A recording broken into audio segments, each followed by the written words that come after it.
వాళ్ళు మ్యూట్ అయ్యారు. ఒక్క నిమిషం శరత్ గారు. ఎస్ చరణ్ కౌశిక్ గారికి ఒక విషయం తెలవాలి. నేను 2014 లో ఫస్ట్ కేసీఆర్ గవర్నమెంట్ ఏర్పడిన తర్వాత మమ్మల్ని పిలిచి స్పెషల్ గవర్నమెంట్ పీడర్ గా అపాయింట్మెంట్ ఇస్తే మేము అక్కడ ఉన్నమాట వాస్తవం. ప్రొఫెసర్ కోదండరాం గారు రైతుల ఆత్మహత్యల మీద కేసు వేస్తే నేను ఒక గవర్నమెంట్ పీడర్ అయ్యి ఉండి కూడా ప్రొఫెసర్ కోదండరాం గారు లేవనెత్తిన అంశం చాలా ప్రధానమైంది. ఈనాడు రైతుల ఆత్మహత్యలు జరగడం తప్పు. ప్రొఫెసర్ కోదండరాం ఒక్కడే రైతు ఆత్మహత్యల విషయంలో చక్కగా చెప్పినాడని ఆనాడు చీఫ్ జస్టిస్ చెప్పినా ప్రొఫెసర్ కోదండరావు అదే లైవ్ విట్నెస్, ఆయన కోర్టులో ఉండే. తర్వాత కేసీఆర్ పరిపాలన ఎప్పుడైతే దుర్మార్గంగా తయారైందో 2021లో ఆ పదవికి నేను రాజీనామా చేసేసి మల్లికార్జున ఖర్గే గారు నా కండువా కప్పితే నేను కాంగ్రెస్ పార్టీలో అక్కడ ఢిల్లీలో చేరిన ఆ సంగతి చరణ్ కౌశిక్ నా ఇటు లేడు, ఉద్యమంలో నా అటు లేడు. కాబట్టి ఆయనకి ఏం తెలియదు. నేను మాట్లాడతావు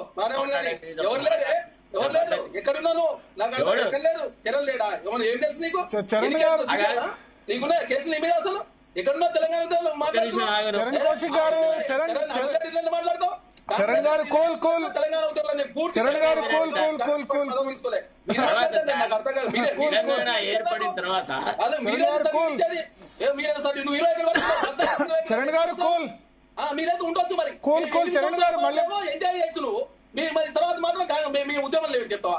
ఏంటంటే మీరు సర్టిఫికేట్ ఎవరు కావాలి మాకు? చరణ్ గారు ఎన్ని కేసులు వచ్చి ఒకసారి చరణ్ గారు నా మీద అర్థం ఉందా? మీరు మాట్లాడతారు. మళ్ళీ మీకు అవకాశం ఇస్తా. ఒక్క నిమిషం మళ్ళీ మీకు అవకాశం ఇస్తా. చరణ్ గారు తర్వాత ఆయన మాట్లాడమనండి. చరణ్ గారు మళ్ళీ మీకు అవకాశం ఇస్తా. ఒక్క నిమిషం ప్లీజ్ పీసీఆర్ మ్యూట్. ఒక్క నిమిషం శరత్ గారు చెప్పండి.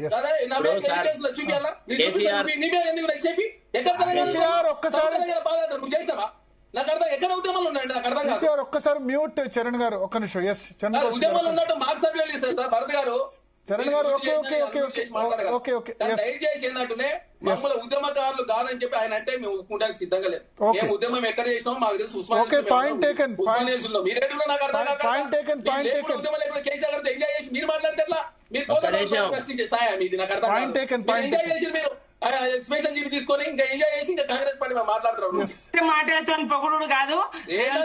చెప్పండి సార్ ఒక మంత్రి పదవి ఇవ్వండి. అట్లా డిమాండ్ కాదు.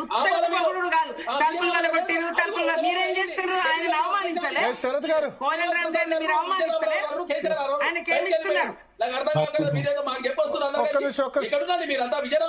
చరణ్ కౌశిక్ గారు ప్లీజ్ ఒక్క నిమిషం ఒకళ్ళ తర్వాత ఒకళ్ళు. ఇప్పుడు శరత్ గారికి అవకాశం ఇచ్చాను. ఆయన మాట్లాడిన తర్వాత మీకు ఇస్తాను. శరత్ గారు చెప్పండి.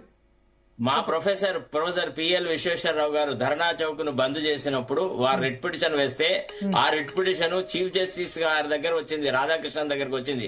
ధర్నా చౌక్ ను బంద్ చేయడం తప్పు, ప్రజలకు ఒక అవకాశం ఉండాలా, వెంటిలేషన్ కి ఛాన్స్ ఉండాలా, ఇట్ ఈస్ అన్డెమోక్రటిక్ అని ఓపెన్ గా కోర్టులో నేను ఆర్గ్యూ చేసినందుకు కొంతమంది అక్కడ ఉన్నటువంటి ఆ వెల్మ కులానికి సంబంధించిన న్యాయవాదులు అరే ఈయన ప్రభుత్వంలో ఉండి ప్రభుత్వానికి వ్యతిరేకంగా ఆర్గ్యూ చేసినాడు అని అన్నారు. ప్రొఫెసర్ విఎల్ విశ్వేశ్వరరావు గారు చీఫ్ జస్టిస్ చెప్పినాడు, who is opposing you mister Visweswara Rao అంటే my own student is opposing me అని చెప్పినాడు. రాధాకృష్ణన్ గారు నన్ను అడిగినారు. ఇది రెండు. మూడవది ఏదో పదవులు ఇచ్చినారంటే ఏమైనా దారిన పోయే దానేని పిలిచి ఇచ్చినారా? ఇవాళ విజయరామారావు సార్కి ఇచ్చినా, నాకు ఇచ్చినా, ఇంకెవరికైనా ఇచ్చినా ఉద్యమంలో మేము కేసీఆర్ కంటే ముందు మేము ఇంద్రారెడ్డి కాలం నుంచి మేము తెలంగాణ ఉద్యమంలో నీకేం తెలుసా బాబు? విజయరామారావు గారితో మీరు పోల్చుకోగలి. నేనెందుకు పోల్చుకుంటున్నాను? నేను పోల్చుకోవట్లేదు. నువ్వు అర్థం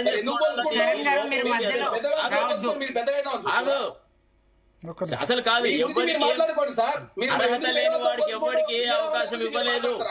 ఆనాడు కేసీఆర్ గారు చెప్పిండు 2011లో మేము ఢిల్లీకి పోతే ఆస్తులు పెరిగిన దాని గురించి విజయరామన్తో ఎక్స్ప్లెయిన్ చెప్పిండు మాకు. మీరు దయచేసి మీరు విజయరామన్తో పోల్చుకుంటారు. సర్వం కోల్పోయింది తెలంగాణ కోసం. మీరు ఆయనతో పోల్చుకుంటారా? ఎట్లయితే వాళ్ళు విజయరామారావు సార్ లాంటి వాళ్ళు మాకు ఆదర్శము. వాళ్ళు కూడా విభేదించి బయటకు వచ్చినారు. అదే పాటలో మేము బయటకు వచ్చినాము కేసీఆర్ తో. మీకు అర్థం చేసుకునే పద్ధతి లేదు, ఏది పడితే మాట్లాడతాం. పద్ధతి మాట్లాడతాం. మీరు పద్ధతి లేని వాళ్ళు ఆగయ్యాను. మాట్లాడిన ఏమంటాడండి నాకు అర్థం కాదు. వీళ్ళకి ఒక శిక్షణ ఇచ్చి పంపించారు శరత్ గారు. కాంగ్రెస్ అధికార ప్రతినిధులకు ఆవు వ్యాసాలు శిక్షణ ఇచ్చి పంపించిండ్రు. ప్రతి చోట అదే ఉంటాయి. నోటికాయ తప్ప చర్చ ఉండదు. మీరంతా తెలంగాణ టీజీపీఎస్ ని పునరావాస కేంద్రం మార్చుకొని మీరు ఇప్పుడు మ్యూట్ చేయండి, నేను చెప్తే దానికి సమాధానం మీదే రేవంత్ రెడ్డి గారు. ఈ కమిషన్ తప్పుకుంటే భరత్ గారు కౌశిక్ గారు ఇప్పుడు లేదు, ఒక్క నిమిషం క్రాస్ టాకింగ్ వద్దు, ఒక్క నిమిషం క్రాస్ టాకింగ్ వద్దు ప్లీజ్.